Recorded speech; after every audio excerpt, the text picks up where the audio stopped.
did as an action with that person, it actually harmed them. I was almost fully unconscious at the time. Hey, it wasn't me. I wasn't even aware at the time. But nonetheless, it harmed them, the action that I took. But it's also sins of omission. So there are things that I could have done to help somebody. It would have taken me 60 seconds. I could have been somehow more conscious. I could have said something to them. I could have offered something to them. It would have helped them. And I missed it. And so it's a matter of really observing and illuminating these different aspects of ourselves and then stabilizing them. For the Rosicrucian teacher, people like Steiner, the first thing they look at is, are these things stable in a person? If a person does not have stable thinking, feeling, and willing, no higher development is possible. These things are the absolute foundation. Now, this doesn't mean that there's not a lot of more advanced work to do, but without this, there's no foundation to the building. The building will collapse. Then, of course, we have to start working on soul qualities to orient this the right way. So the next thing is to work on positivity.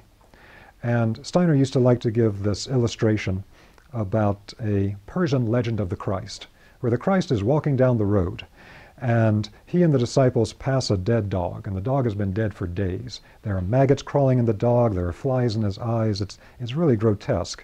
All the disciples like, ooh, and turn away, except for the Christ, who just keeps looking and walks by. And then after they pass it, he smiles and turns to the disciples, and in this Persian legend, he says, "What beautiful teeth that animal had." You know, he's looking for the positivity in that.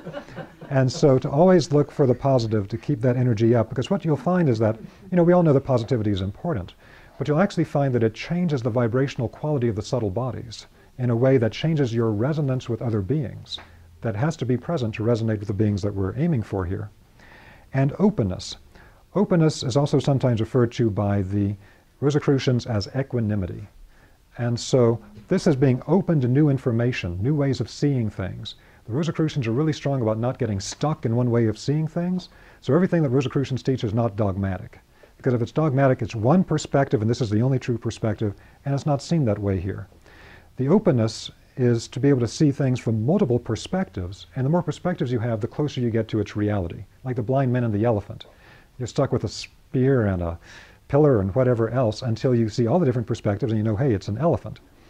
By the same token here, this has to do with the particular soul capacity that Steiner refers to as being able to walk a circle around anything in our lives, around any subject.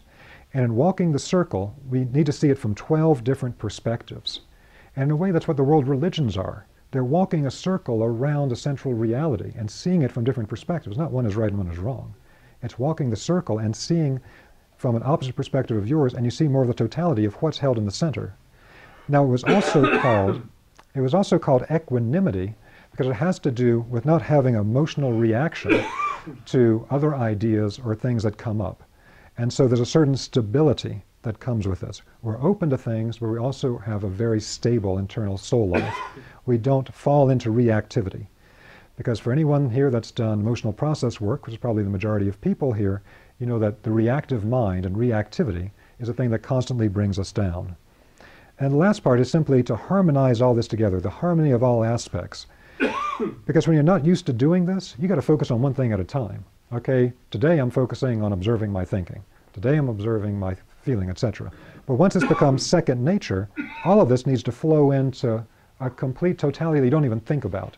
This is the foundation in the background for doing the deeper work. So that's the 6 basic exercises.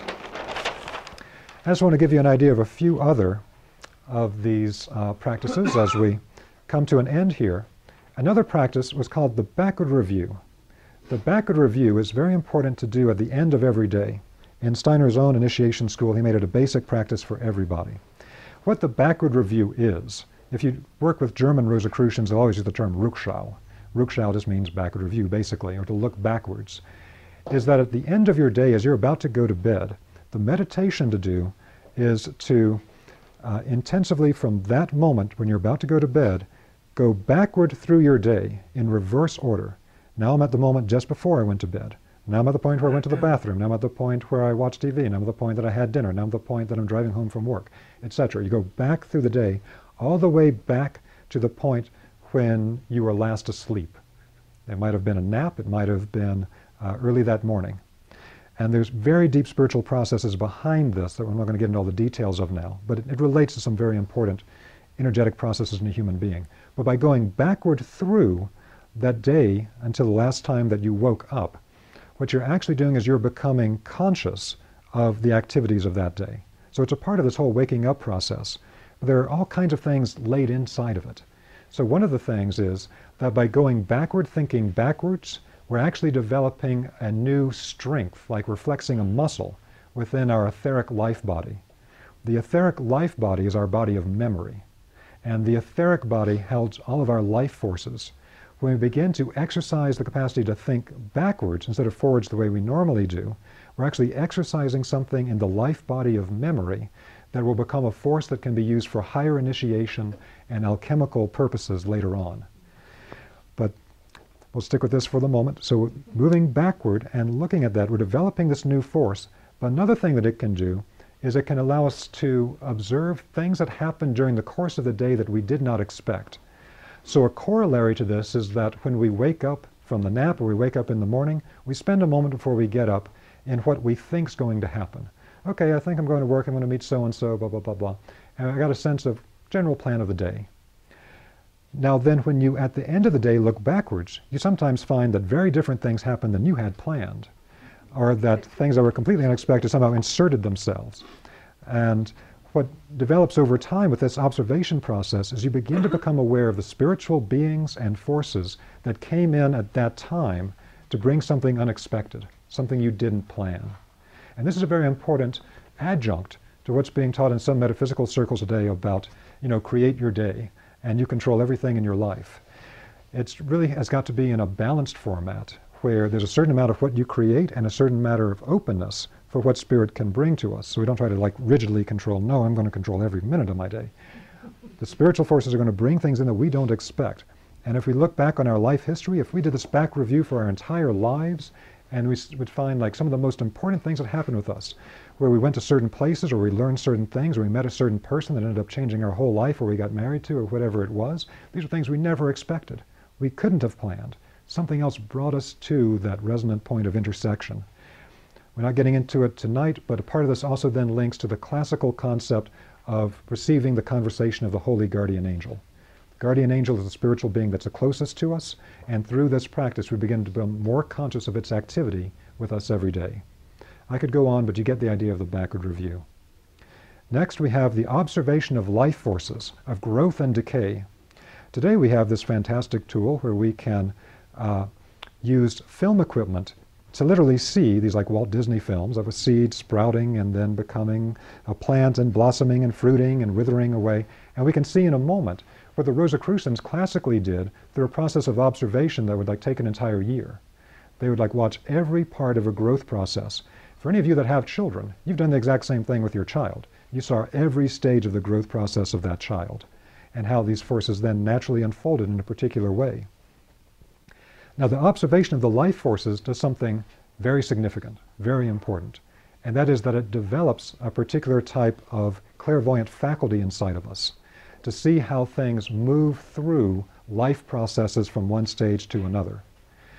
Because if we can begin to see that, first we observe it in the natural world, then we develop this as an internal capacity to do everything from understanding human spiritual evolution over time to, if we encounter a particular person, to see where they are on a process of crystallizing their I am self-awareness.